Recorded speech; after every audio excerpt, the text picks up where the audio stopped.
자, 지난번에 프린트물 잠깐 펴보세요. 프린트물 잠깐 펴보시면, 프린트물의 페이지로 이제 15페이지에 연구문제 1번. 자, 한번 읽어보겠습니다. 과학적인 사고를 한다는 것은 단순히 관측 자료들을 모아 일반적인 결론을 추론해내는 경험적 작업에 머무르지 않으며 실제 세계를 어떤 수학적 체계나 질서에 끼워 맞추는 식의 작업도 아니다. 일부러 막 수식화해서 만들 필요한 것도 아니다. 이런 거죠. 그 첫 번째 문장에서 과학적인 사고를 한다는 것은 그 다음에 관측 자료들을 모아 일반적인 결론을 추론해내는 경험적 작업 있죠. 이게 언뜻 보면 요 작업을 할 때도 있을 거 아니야. 일단 그러니까 자연현상을 관찰을 했을 때 아무런 의문이 들지 않고 자들은 어떻게 살까? 뭐 예를 들어 어떤 동물을 보면서 그러면 할 수 있는 방법은 뭐겠습니까? 그 동물에 대해서 계속 봐야 되잖아요. 그죠? 그래서 데이터를 수집하고 누적을 시킨 다음에 봤더니만 어떤 패턴이 보이더라 이 말이에요. 됐어요? 그래서 얘네들은 이런 패턴을 가지고 있어 라고 하는 방식으로 결론을 내고 일반화하는 방식을 보통은 귀납적 방법이라고 얘기합니다. 뭐라고 한다고? 근데 여기서 문장은 귀납적 방법처럼 완전히 귀납적 방법인 경우에도 그 사이에 중간중간에 하다가 왜 이런 데이터가 나올까? 라고 하는 것에 끊임없이 합리적인 의심을 하고 거기에 대해서 객관적인 근거를 대지 못하면 과학적 사고가 아니라는 거예요. 그냥 단순히 자료만 수집해가 이때는 이랬고 이때는 이랬고 그냥 나열만 한다면 그건 아니다 이 말이죠. 그러면 방대한 양의 자료가 모였으면 그 다음 어떻게 한다? 그거를 체계적으로 정리하고, 그죠? 그 다음에 정리할 때도 어떤 여러 가지 변이를 통제해야 될 필요도 있고, 대표적으로 귀납적 방식으로 자료를 많이 수집한 다음에 어떤 하나의 결론으로 이끌어내는 대표적인 사례가 누구냐 하면, 케플러라고 들어보셨습니까? 네, 케플러도 법칙이 1, 2, 3법칙이 있죠. 근데 케플러는 무슨 자료를 통해서 그 1, 2, 3법칙을 발표했냐면 정립을 시켰냐면 케플러 본인이 한 게 아니에요. 관측은. 누가 했냐면 케플러의 스승인 티코 브라헤라는 또 천문학자가 있습니다. 약간 좀 사이코입니다. 역사적으로 보면. 네. 또라이가 기질이 있어요. 자기 스승인 티코 브라헤는 25년 동안 몇 년? 매일 밤 화성을 관측했어요. 그 관측 자료를 쭉 모아가지고 이미 그러니까 케플러 법칙의 가장 큰 핵심은 뭐냐면 나중에 설명을 하겠습니다만 케플러 법칙의 핵심은 아리스토텔레스 때부터 케플러 시절까지 올 때까지 행성의 운동, 뭐의 운동은? 그러니까 공전을 얘기하는 겁니다. 뭐요? 공전 운동은 원이라고 생각했어요. 근데 케플러 법칙의 가장 큰 핵심이 뭐냐면 알고 보니 뭐였더라? 그죠? 타원이더라. 이거거든요. 근데 그거를 25년 동안 모아놓은 자료를 25년 맞나? 내 기억이 맞다면 25년 맞을까? 아니 20년 넘어요. 티코 브라헤조차도 처음에는 솔직히 그 분석을 했을 때 타원이라고 알았을까 몰랐을까? 안 거예요. 알았는데 티코 브라헤도 역시 어떤 교육을 받아온 사람이다. 그러니까 아리스토텔레스의 그 정립된 개념이 전 세계를 서양 세계를 지배하던 시절에 씨가 자꾸 뜯을래요. 지배하던 시절에 그 내용으로 교육을 받아왔고 자기도 계속 그렇게 했을 거 아니에요. 그러니까 자기 자료를 25년 동안 있는 자료를 엄청 많을 거 아니에요. 몇 번을 뜯어보고 몇 번을 뜯어봐도 뭐가 아니더라. 원이 아니고 타원이라는 거죠. 본인도 갈등했겠죠. 그 심지어는 내가 관측상에서 뭐가 생겼을 거다. 오류가 뭔가 오차가 생기지 않았을까. 끊임없이 의심하고. 맞아요. 그러다가 결국 티코 브라이는 그 자료 분석을 했는 걸 발표도 못하고 그냥 거의 죽게 생겼을 때 원래 또 남을 좀 잘 안 믿는 성향이 있었습니다. 티코 브라이가. 그래서 자기 제자인 누구? 케플러한테 넘긴 거예요. 네가 이걸 좀 해봐라. 이래 된 거야. 근데 역사의 아이러니죠. 케플러는요, 그 누구보다도 하느님을 믿는 사람이고, 하느님을 절대적으로 믿는 사람이다. 그 시대는 거의 대부분 그랬죠. 그게 중세에서 근세로 넘어가는 시기입니다. 르네상스 시기 전후로 있었던 일이기 때문에. 그러면 그 시절에 케플러는 또 엄청난 천주교 신자에다가 또 하나가 있어요. 아리스토텔레스 신봉자입니다. 논리. 그러니까 좀 여러분들 눈높이 좀 맞추자면 케플러한테 아리스토텔레스란 아이돌인 거야. 네, 남자니까 뭐 예를 들어서 걸그룹이죠. 무조건 절대 진리 뭐 이래 된 거야.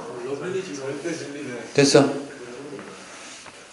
그 뒷얘기를 좀 하자면 결국 케플러는 행성의 운동을 뭐라고 발표한다. 타원이라고 발표합니다. 발표하면서 정립을 하면서 울었다는 얘기가 있어요. 자기가 누구를 두드려 낀 거다. 네. 서양 서구 과학의 역사는요. 과학이 물화생지 나뉘어져 있다라고 하는 거는 현대에 와서 된 거고, 아리스토텔레스는 사실 과학뿐만 아니라 문학, 예술, 그림, 뭐 오만 거 다, 음악 이런 것도 다 했잖아요. 그죠? 사방팔방에 좀 뭐냐면 그 사람이 그렇게 유명해질 수밖에 없었던 것은 이성적 사고를 한다는 거였어요. 그러니까 A면 B다. 그러면 A하고 B 사이에 어떤 관계? 인과관계가 성립하는 걸로 증명을 해냈다라는 거. 그러니까 남들이 다른 어떤 비판이나 의문을 제기했을 때 그 부분에 대해서 정확하게 설명을 해줄 수 있었던, 또는 실제로는 설명이 안 됐는데 뭐 말빨로 이겼던. 그러니까 정 안 되면 목소리 큰 놈이 짱이잖아. 특히 우리 또 동네는 또 특히 심하죠. 둘 다 지적 수준이 비슷한 새끼고 말도 비슷하게 해. 누가 이겨? 목소리 큰 새끼가 이기잖아. 맞아요. 그 어쨌든 간에 아리스토텔레스에 의해서 서방 세계는 그 정신적 영역이 거의 대부분 지배를 받았다고 해도 과언이 아니에요. 사실은. 케플러는 자기 자신이 되게 실망을 하는 게 두 가지 때문입니다. 첫 번째, 행성의 운동이나 천체의 운동이, 공전운동이 뭐가 아니더라? 원이 아니고 타원이더라는 거. 또 하나, 케플러 1, 2, 3법칙에는 그 내용이 직접 언급은 되지 않았습니다만은 케플러도 알았어요. 뭘 알았을까? 지구 중심이 아니구나. 태양 중심인 걸 아는 거예요. 됐어요? 근데 제가 지금 무슨 얘기하다가 일로 왔죠? 오늘은 전반적으로 역사 얘기를 해주는 거기 때문에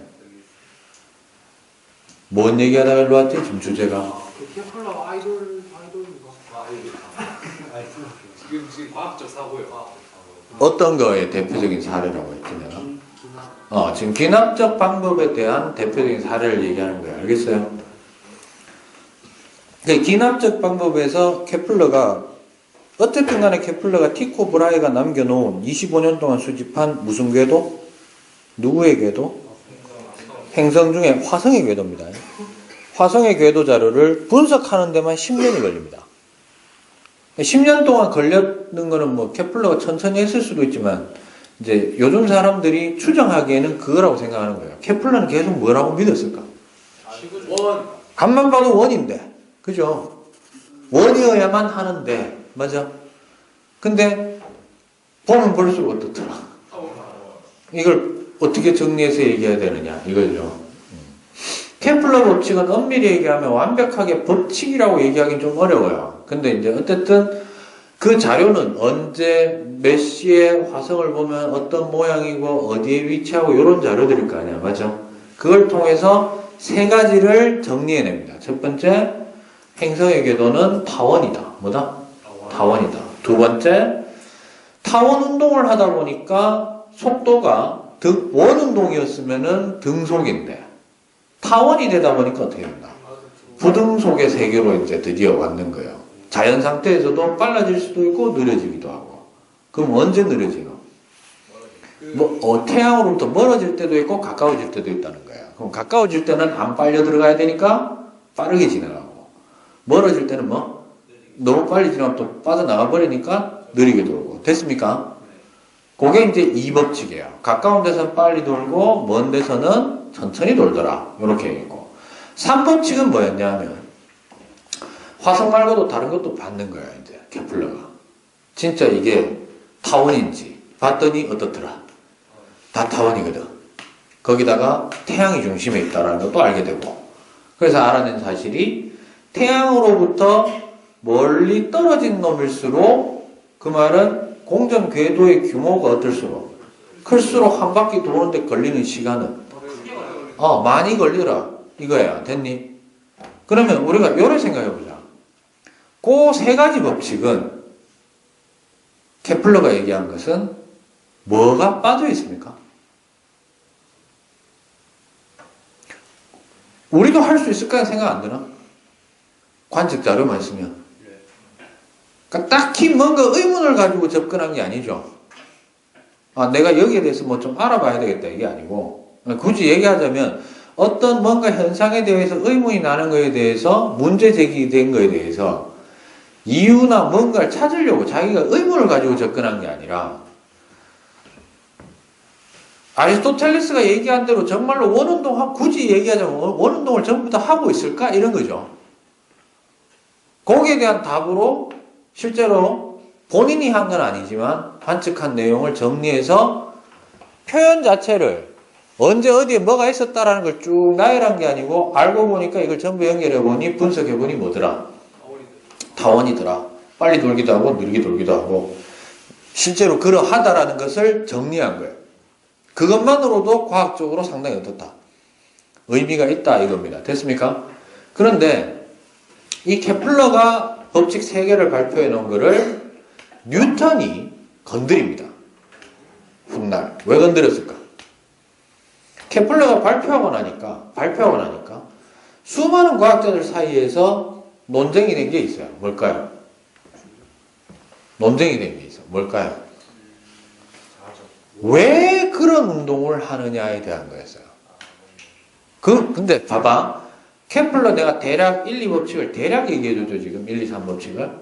전부 다 공통점이 뭐냐면 왜 그런지는 케플러도 몰라요. 됐나? 어쨌든 밤하늘의 행성들을 실제로 관측을 해서 보니 이러이러한 현상들로 정리가 되었다라는 거고. 뭐하냐? 뭔데 주머니? 내씨 녹화 중인데 뭐 처먹으려고? 여기서 처먹으면 안 돼. 밖에 나가서 처먹고 오든지.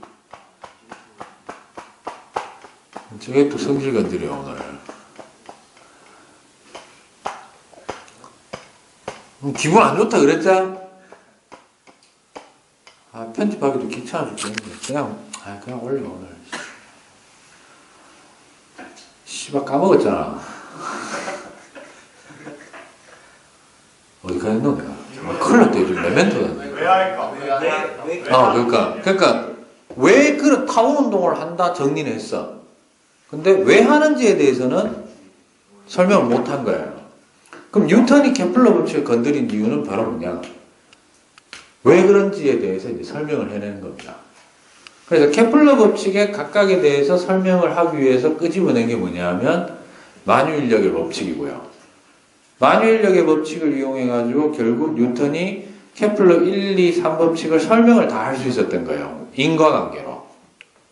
이해하시겠습니까? 그래서 우리가 여러분들 나눠드린 프린트물에 보시면 이런 말이 있었을 거예요. 과학적으로 사고를 하거나 활동을 한다는 것은 두 가지를 밝혀내야 돼요. 뭐죠? 일단 이거죠. 어떤 뭐가 있으면 자연현상이 있으면 이 자연현상이라는 것이 어떻게 일어나는지에 대해서 설명할 수 있어야 되고, 맞나? 요게 되고 나면은 뭐도 설명할 수 있어야 된다. 그렇죠. 그것이 일어나는 그 이유도 설명할 수 있어야 된다. 됐습니까? 그러면 여기 이 두 행동에 전제가 되는 것은 뭐고? 뭐가 이루어져야만 이걸 할 수 있나? 자연현상이 있겠지. 자연현상이 안만 있어도 뭐 하지 않으면 과학은요 반드시 여기에서 시작하는 거야. 어디? 그렇죠. 관찰로부터 시작하는 거야. 됐어요? 됐나? 네.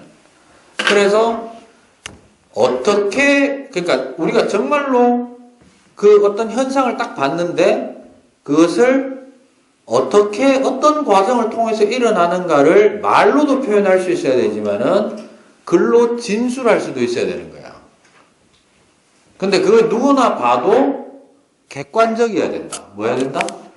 객관적이고 신빙성이 있어야 된다. 그러려면 수많은 방식을 생각할 수밖에 없다는 거예요. 이해하시겠습니까? 그 다음에 원인을 밝혀내는 과정까지도 우리가 포함을 해야 된다. 기본적으로 과학적 사고 그러면 과학적으로 생각했다라가 아니라 이걸 생각을 하고 이렇게 표현할 수 있어야 과학이다 이런 얘기입니다. 알겠어요? 그래서 프린트물 초창기에 보면 이렇게 돼 있죠. 과학이란 무엇인가 했을 때 크게 몇 가지 관점으로 본다.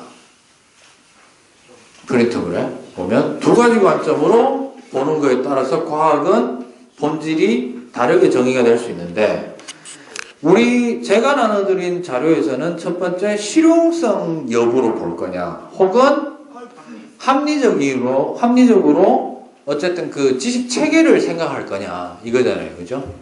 근데 거기 하나 더 더하자면 그거하고 조금 결은 다른데 이렇게 해도 돼요. 탐구 활동하는 것 자체면은 그 자체도 뭐다? 과학이다. 그러니까 즉 자연현상의 원리를 이용해서 인간이 필요에 의해서 했다면은 그게 실용성이죠. 그 필요하고 나발이고 간에 어쨌든 모든 사고 과정이 논리적이고 객관적으로 자연현상을 설명하고 생각하고 기술했으면 그게 합리적인 방식에 따라서 있는 거고. 세 번째는 이유야 어찌됐든 간에 어떤 식으로 지식체계가 나오든 안 나오든 인간이 그런 활동을 했다면, 탐구 활동을 했다면 그거 자체도 뭐라고 봐야 된다? 과학이라고 본다. 그러면 과학은 결국 이 세 가지를 모두 포함하는 형태로 정의가 돼야 될 거예요. 알겠습니까? 그래서 빠져서는 안 되는 말이 바로 뭐냐면 과학은 객관적이란 말이 꼭 들어가야 됩니다. 두 번째가 논리적이어야 되고요. 그리고 이 두 가지를 모두 앞서는 게 하나 있어요. 밑바탕에 쭉. 뭘까요? 뭐를 기반으로?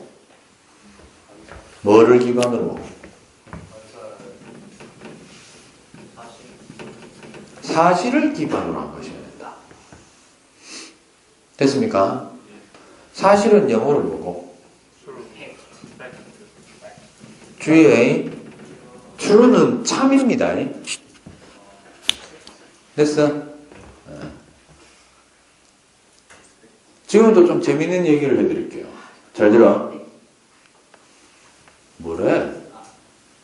뭐? 얘가 자꾸 리스펙 걸어가지고. 뭐라고? 리스펙 걸어가지고. 리스펙을 왜 걸어? 팩트랑 발음이 비슷한가 봐. 기대기 잡아 째야 되겠다. 씨, 진짜. 잘 가. 사실은 참이야 거짓이야. 오늘 이제 여러분들 과제예요. 그래서 사실이란 무엇인가? 사실입니다. 근데 대략 답은 거의 다 줄 거예요. 답이 뭐 정해진 건 아니지만 적어도 자연과학 내에서 어디 안에서? 자연과학 내에서. 예를 들어서 이런 거예요.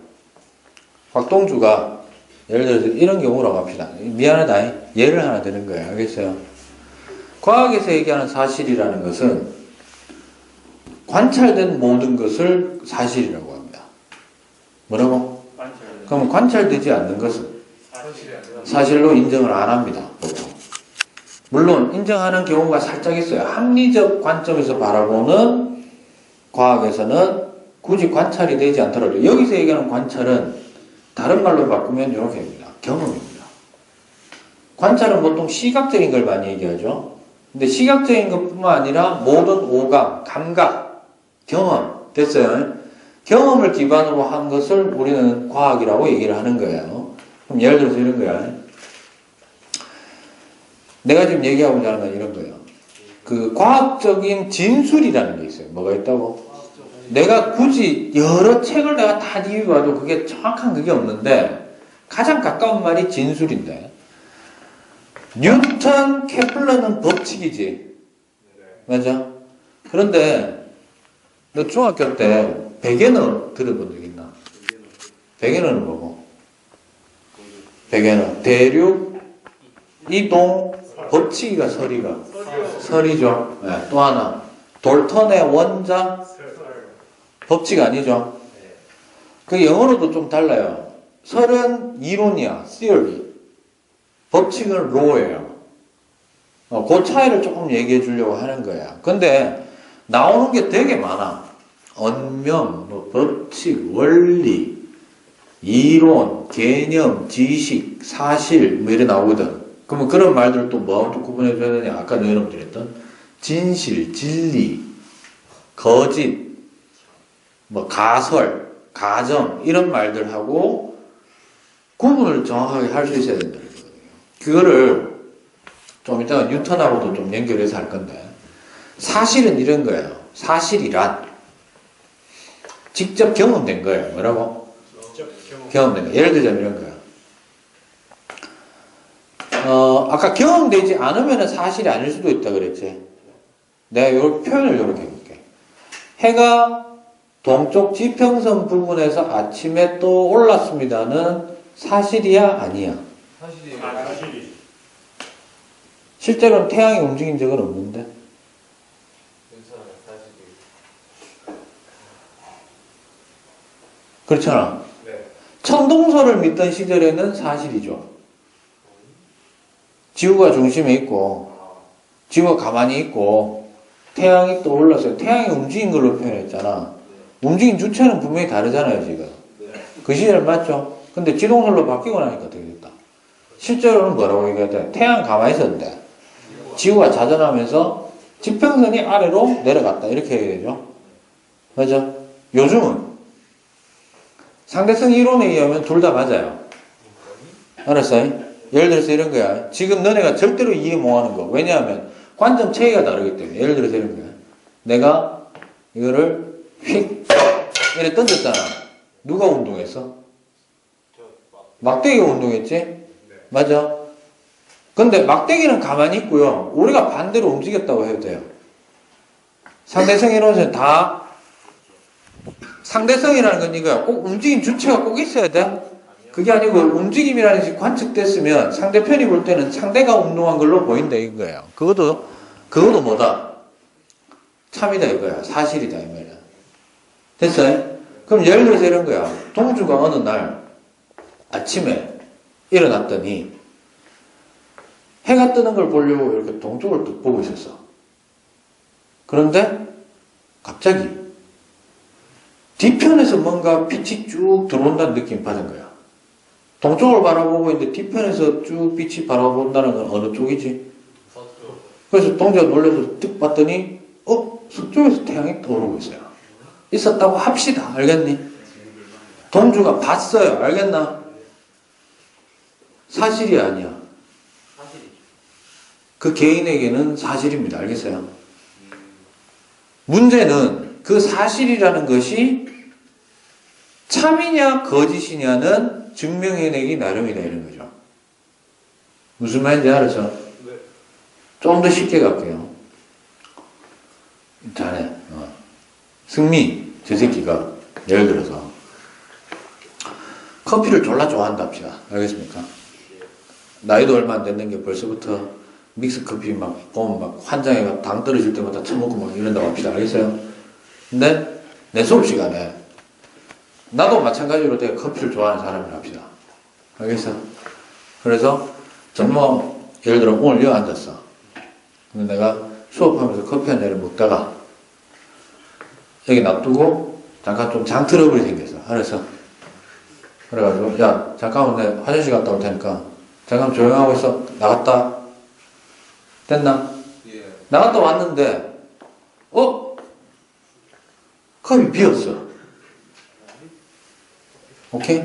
그래가 내가 쭉 둘러뜩 봤는데 승미 저 새끼 입 주변에 뭔가 갈색의 어떤 물질이 약간 보이면서 동공이 흔들리고 그래 내가 쓱 가까이 가서 보니까 확실히 이 입술에 묻어있는 이 물질은 30년 이상 커피를 마셔온 내 눈에 확실하게 이건 커피다. 그리고 나중에 쓱 까면서 야 일로 와봐 잠깐만 일로 와봐 이 새끼 뭐 저먹스 카운트 발라서 봤더니 커피 맞아. 알았어? 됐나? 승미 이 새끼가 내 커피를 처먹었네? 이건 사실이 아니야. 과학에서는 아니에요. 지금은 아니에요. 왜? 내가 안 갔기 때문에. 알았어? 먹지 않았을까? 라고까지는 할 수 있어. 추정은 할 수 있어. 됐나? 됐나요? 그러니까 이거죠. 내가 화장실 갔다 왔는데 이 새끼가 처먹고 있네?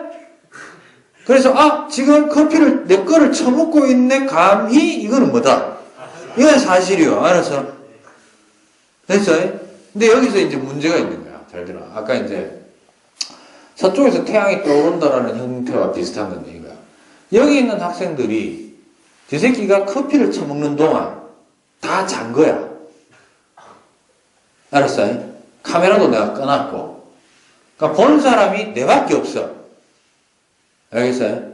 그래서 이미 다 처먹은 뒤고 그걸 갖다가 이런 그래가 내가 여론을 조성하려고 너 야 씨발 달라봐 이 새끼가 내 커피를 처먹었어 이렇게 했어. 근데 나머지 사람들도 그걸 봤어 못 봤어? 못 봤지. 쌤 거짓말하지 마요. 그러면 이게 참이든 거짓이든 결정된 것이 아니라 증명을 어떻게 하느냐가 중요하다는 거예요. 이해하시겠습니까? 됐어요? 그럼 잘 들어. 사실이라고 진술된 것은 일반화가 됐다 안 됐다?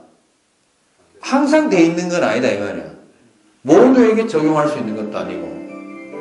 이해하시겠습니까? 그래서 지극히 개인적이면서 또 하나만 더 하고 잠깐 쉬겠습니다. 잘 들어.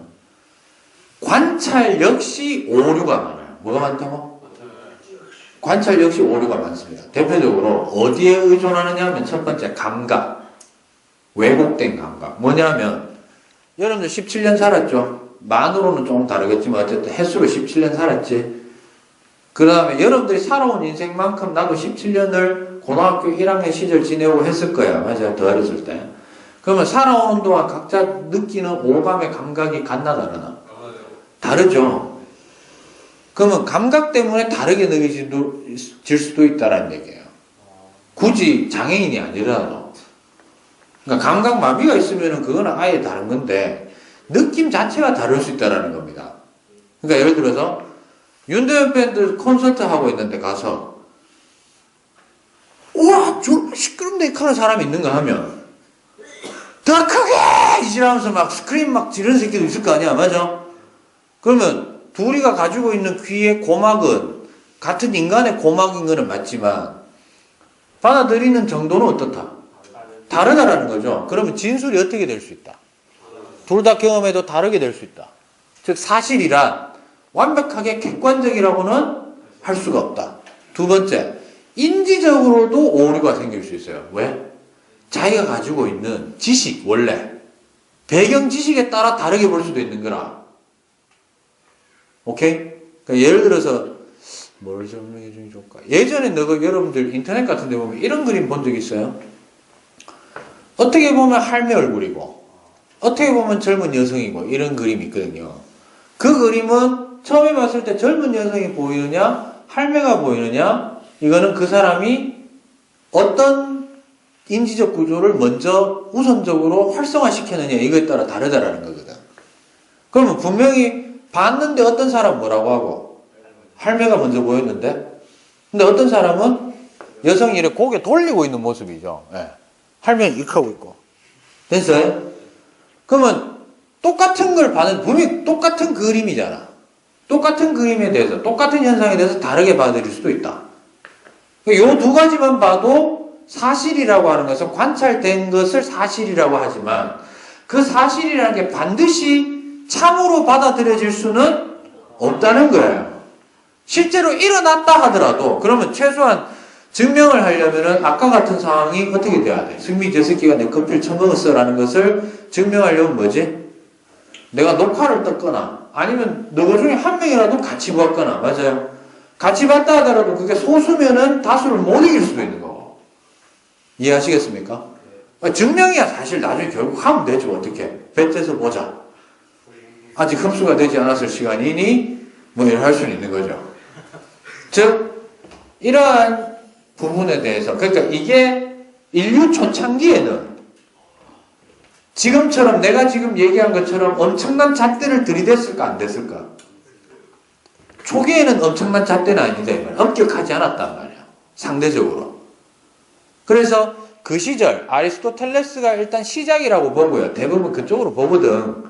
시작점 아리스토텔레스의 역학을 어떻게 생각했으며 그것이 뉴턴 역학으로까지 오기까지가 어떻게 됐는가 간단히만 좀 설명을 해드리고 여러분들한테 숙제로 낼 거는 뭐냐면 그거는 제가 마치고 나서 얘기를 좀 하도록 하겠습니다. 알겠죠?